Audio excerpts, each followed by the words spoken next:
Всем привет! Сегодня я хочу поговорить на немаловажную тему, как аптечка. Какую оптимальную аптечку собрать с собой в Англию? Было немало просьб снять такое видео, вот наконец-то руки дошли. Вот здесь у меня находятся остатки с моей аптечки, которую я брала в 2021 году с собой на ферму. Я оставила там в своих вещах какие-то объемные элементы аптечки, такие как перекись, йод, возможно, вата. Не помню, что я там уже оставляла. Вот. И все, что мне может пригодиться в хозяйстве дома и что могло бы прострочиться, я забрала с собой. Вот. Эластичный бинт. Его, да, можно было бы и там оставить, но я подумала, что в хозяйстве пригодится. Короче, эластичный бинт я почему-то забрала. Вот. И это немаловажная часть вашей аптечки. Колени меня мучили. И если вы вдруг попадете на работу, в которой вам надо будет собирать ту же клубнику не на столах, а, например, ходить на коленках или на корточках собирать, то вы поймете, для чего вам нужен этот бинт. Или, например, на лук какой-то или капусту. В общем, эластичный бинт must have в вашей аптечке. Вот такие пшикалки в горло. То есть, ну, по утрам там достаточно прохладно, плюс потом шло дело к осени, и, ну, это дело, которое пригодится. То есть, вам надо запастись аптечкой так, чтобы в случае, если вы подхватите какой-то вирус, вы не теряли свои рабочие дни и максимально могли отработать, ну, свой контракт на ферме. То есть, не вышел на работу, потерял денежку. Мы же приехали поработать, и полгода и мало, и много, но, знаете, он пролетает быстро, и потом в сумме каждый ваш день, который вы взяли дополнительно, на общую сумму будет очень-таки влиять. Советую брать с собой термометр. У меня несколько людей приходили, просили, брали. Я не особо люблю такими вещами делиться, но что делать, как бы у людей нету термометра, надо знать, какая температура, чтобы предпринимать какие-то меры. Так что термометр, считаю, тоже must have в вашей аптечке.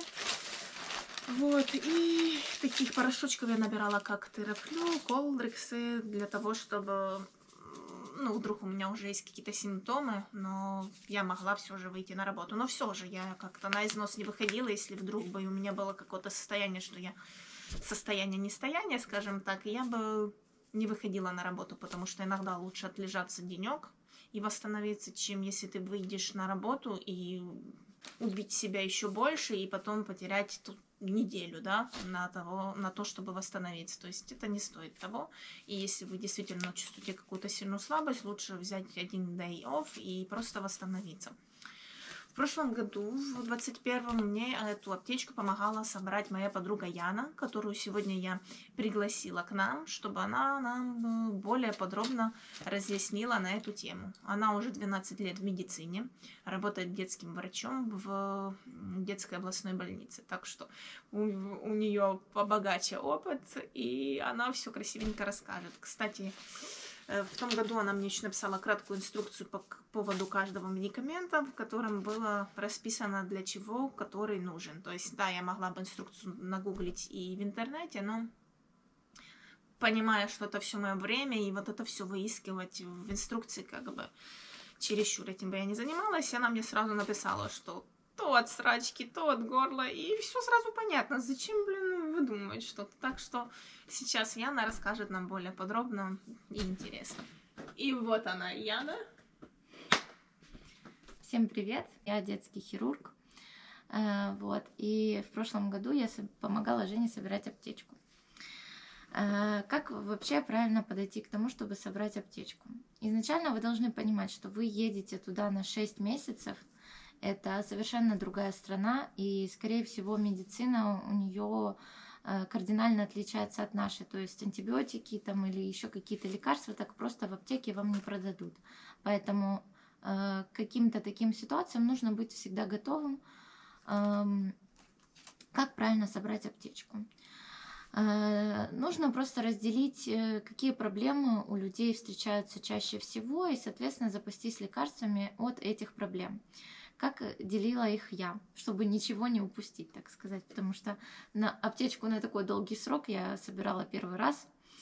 Для начала от головных болей, либо от болей в каких-нибудь других местах, будь то зубная боль или боль в суставе или еще где-нибудь. Вот. Подходят такие лекарства, как Фаниган, Темполгин, Цитрамон и так далее. То есть тут уже вы смотрите в зависимости от вашего кошелька и ваших возможностей, и, возможно, ваших каких-то предпочтений. Дальше.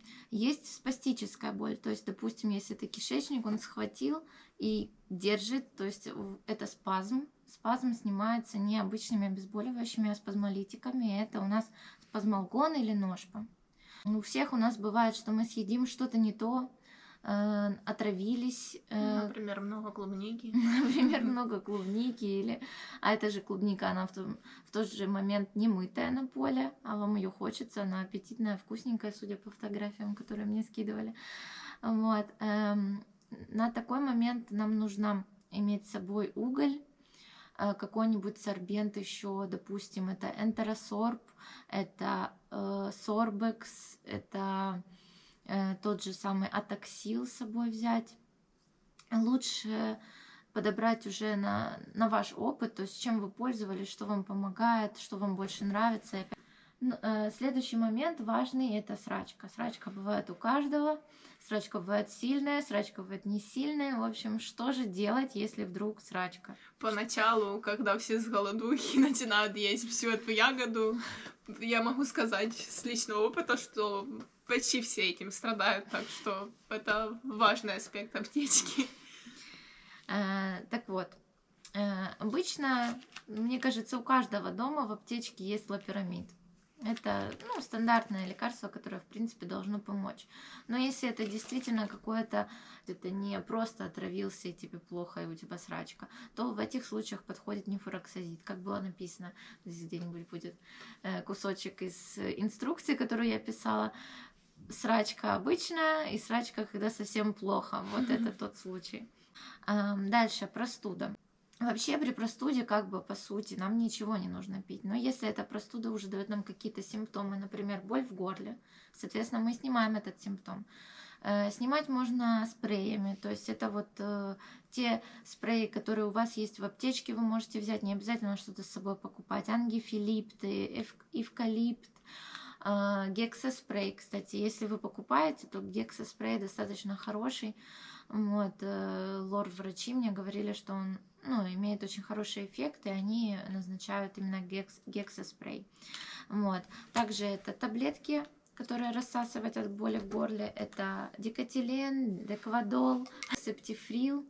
Если это полоскать горло, то фурацилин. Дальше, какие у нас еще проявления простуды? Это температура. От температуры, соответственно, берем элементарный парацетамол, Нимесил можно взять. Нимесил очень хорошее лекарство, оно хорошо сбивает температуру и также помогает при зубной, например, боли. У меня есть. Так, еще какие у нас проявления простуды могут быть? Это насморк. Насморк, соответственно, мы насоль спрей, допустим, это обычный солевой раствор, которым можно промывать нос и промывать его 4 раза в день, то есть достаточно часто. Это атривин, это сосудосуживающие капли. Сосудосуживающие капли тоже нам нужны, потому что при насморке, не нужно, чтобы у нас постоянно был заложен нос. Поэтому вы один раз закапали, допустим, сосудосуживающим каким-то лекарством, а дальше вы просто промываете нос, и тем самым вы лечите его. Вот. Но сосудосуживающими увлекаться нельзя, иначе заработаете себе вазомоторный ринит. Дальше у нас перейдем на живот. Если у вас изжога, либо боль в желудке, и это у нас альмагель. Альмагель, я считаю, должен быть вообще у каждого человека. Это must have. Он гасит вот эту вот повышенную кислотность и дает вам сразу же моментальный эффект. Так, дальше у нас это еще один вид боли в животе. Это панкреатит. Кто болеет, тот уже знает, и в принципе вам этот момент можно упустить. Кто никогда не знал, то это такая боль, которая опоясывающая у нас идет. Так, боль, которая резкая, плюс у вас параллельно идет тошнота и рвота. Рвота не приносит облегчения. Это может быть действительно с каждым. Если вы, допустим, давно не ели и резко съели какой-то жирный пирожок или что-нибудь там пожирнее, то может схватить поджелудочная железа. Это у нас панкреатин. Панкреатином можно предупредить. Амес, омепразол — это как раз уже в острый период такой, когда у нас уже поджелудочная нам кричит «помогите». Дальше у нас аллергия. Аллергия тоже может быть с каждым.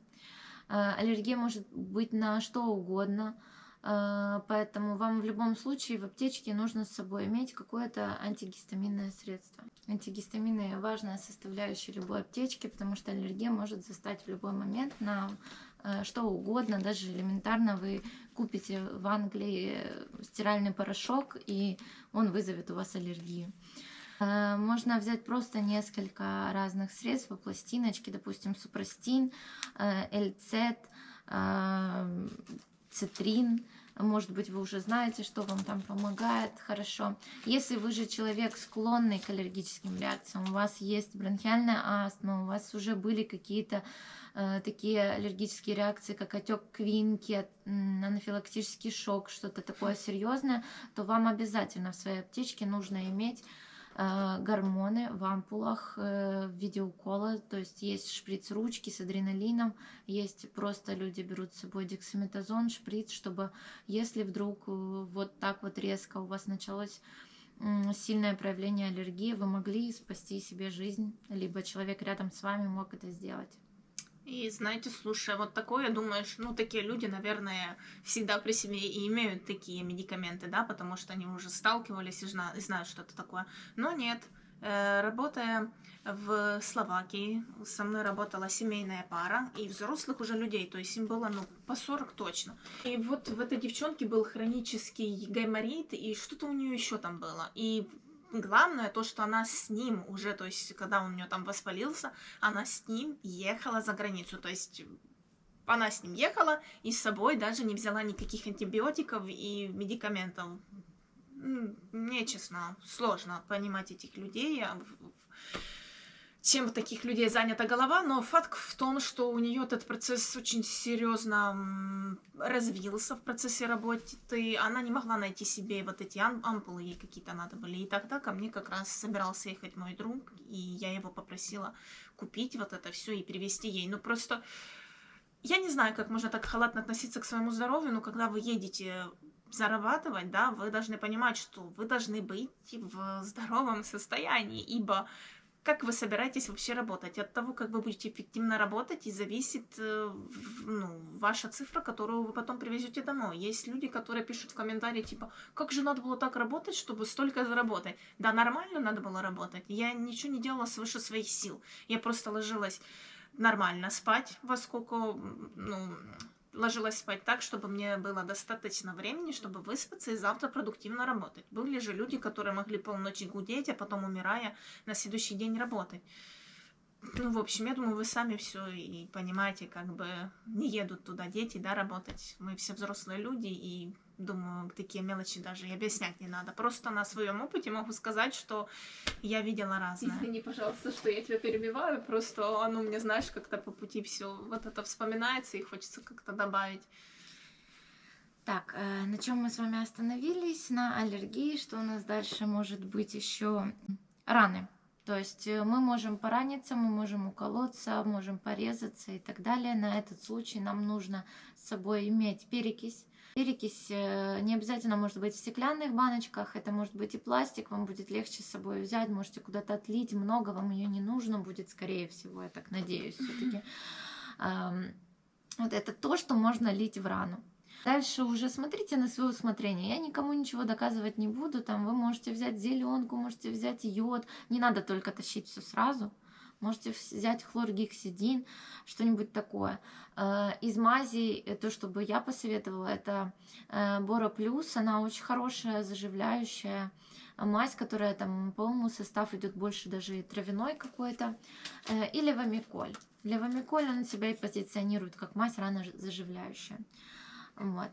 Дальше, что у нас еще, какая проблема может быть? Это суставы, спина, то, что говорила, в принципе, Женя в начале видео.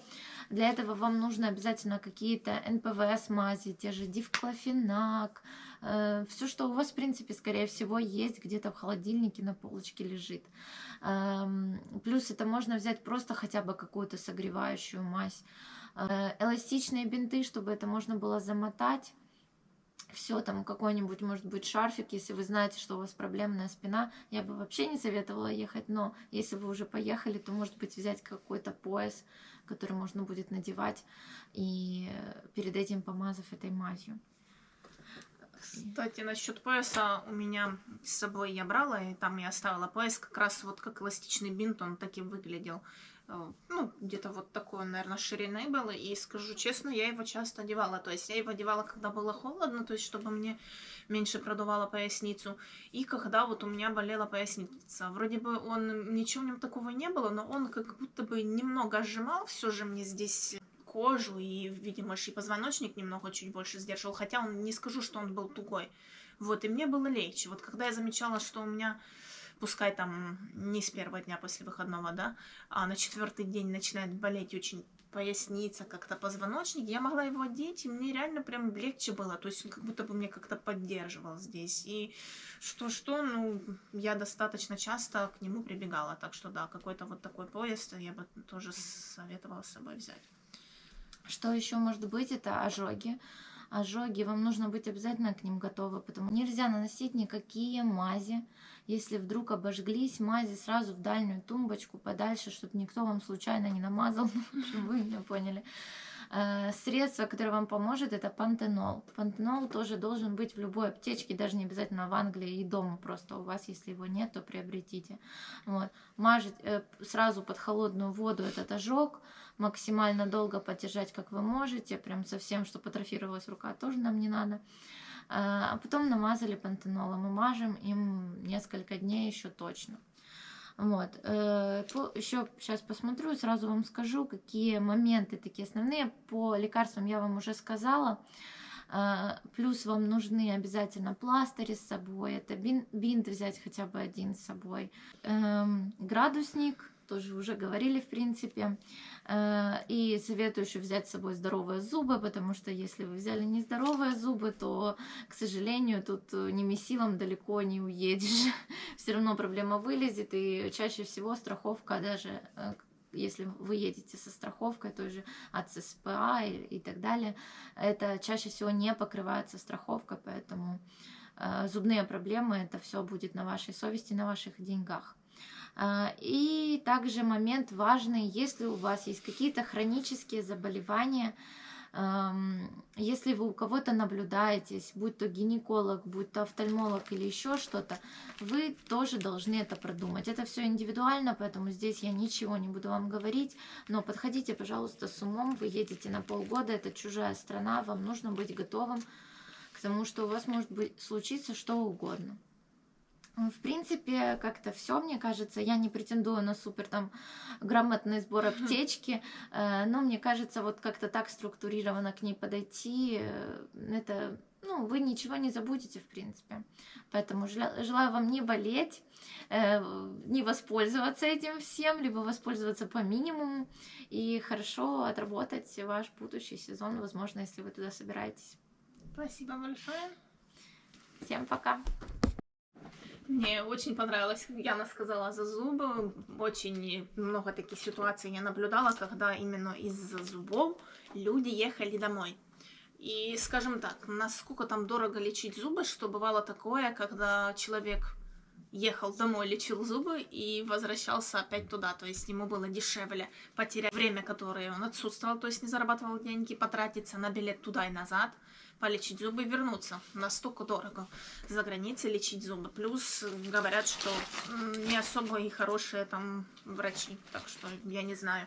И буквально вчера я писала девчонке, говорю, ух ты, это уже в Украине, а она в Польше уже давненько работает. Говорит, да, зубы заставили. То есть человек тоже приехал в Украину подлечить свои зубки. Так что вот такие вот дела. По поводу каких-то проблем, которые были со здоровьем у людей, которые наблюдала я, Сосед по каравану элементарно был себе натер здесь прям кровавые такие мозоли. От того, что кисточкой они там, не знаю, неделю подряд, наверное, что-то красили. По поводу ожогов такого не встречала, но девочка рассказывала, что у нее было как-то от солнца прям какие-то волдыри повылазили. Не знаю, тут помог бы, наверное, тоже пантенол. Вот, по поводу ожогов, чтобы их не было, я видела, что девчонки брали кремы для загара. Вот. Потому я вообще как бы не особо обгораю и не ходила сильно прям раздетая, чтобы сгореть. Но у девочки, которые такие белокожие, скажем так, они наносили каждый день, когда шли в поле, на себя вот этот крем. Что еще было? Каких-то порезов. Ну, лично я резалась, но особо, в общем, мне такого не пригодилось. Но да, если вы порезались, и у вас течет с руки, ноги кровь, тоже вы реально не будете бежать через поля и так дальше за этими медикаментами. Лучше иметь баночку йода маленькую, вату и бинт, пускай оно лучше будет. Вот, так что вот так. И что еще хотела добавить? Я хотела добавить, что кто едет сейчас или едет на сезон, когда уже становится холодно, то есть не только на лето, я бы советовала с собой брать термобелье. Я хотела еще на ферме тогда записать со Светой видео, она ходила в вот таком термобелье, как на мне сейчас. И я видела, что она на себя не одевала столько много вещей, как я. И то, как оно отслужило ей, то есть ничего там, никаких потертостей, растягиваний не было, и плюс ты в нем выглядишь нормально в этом термобелье.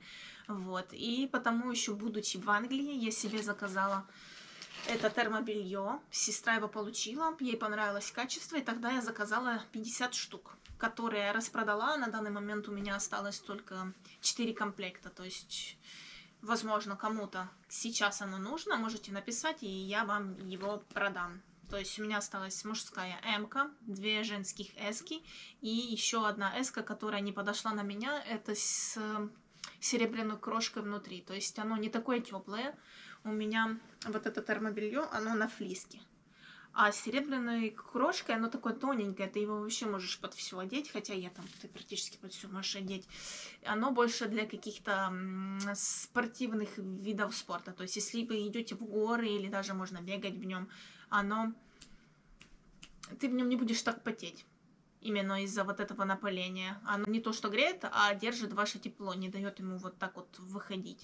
И оно немного дороже все же. Как вам его продемонстрировать, то, что на мне... Короче, настолько оно мне понравилось, что я заказала такое термобелье себе, 2 своим сестрам, отцу.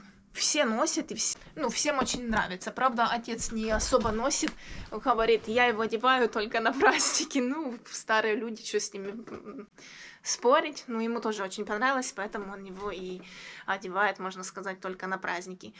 Старшей сестре я 2 комплекта подарила, то есть такой теплый на флисе, как на мне, и такой с серебряной крошкой. То она один носит дома, когда холодно, а второй поддевает, то есть, крутая штука. Я уже расстроилась, что взяла себе S-ку, эту с серебряной крошкой, а она оказалась мне немножко маловато, потому... И этот комплект продаю, так что себе надо будет заказать М-ку. Чё я не заказывала больше, потому что много людей меня уже потом интересовались, потому что в интернете очень большой ажиотаж пошел, то есть цена на это термобелье хорошая, это намного дешевле, чем в каком-то спортивном магазине. Но что скажу, это копия, это не оригинал. Но оригинал в магазине стоит, по-моему, где-то 1700 вам обойдутся одни штаны. Качеством, да, оно немного, может, будет лучше. Но качеством этого термобелья я полностью довольна. Вот, цена 450 гривен, символичная. В интернете, по-моему, можно даже найти дешевле, но почему я не заказала еще термобелье? Потому что его начали штамповать тупо везде, и качество стало намного хуже. То есть оно какое-то тоньше, оно не имеет такой эластичности. Знаю на своем опыте, потому что у меня уже не было размера XL, а у сестры, у мужа как раз такой размер. И она говорит, хочу ему подарить на Новый год, если у меня. Я говорю, у меня нету, хочешь, я тебе закажу в интернете много таких объявлений. Я заказываю ей это термобелье, с виду оно такое же, коробка такая же. Ян, можешь подать, я коробку покажу, как выглядит. То есть оно в такой симпатичной коробке, его даже на подарок очень неплохо дарить. Вот. Я заказываю ей термобелье, оно в такой же коробке, но она мне потом пишет: Жень, блин, ну оно совсем не такого качества. И когда я его пощупала, пришла, действительно, оно капец какое тонкое, я одеваешь его, оно как кишка, то есть оно так не облегает. То есть я вам плохое советовать не буду, потому что если бы я что-то плохое продавала, вы бы мне бы тут же написали какой-то отзыв некрасивый. Вот такая вот коробочка. Omni-Hit называется. И именно вот Omni-Hit это тот, который с серебряной крошкой, а вот это, которая на флисе, вот его название. Так что советую, кому надо, можете забрать. 2 эски женских и мужской М-ка. Все. Всем удачи, всем пока.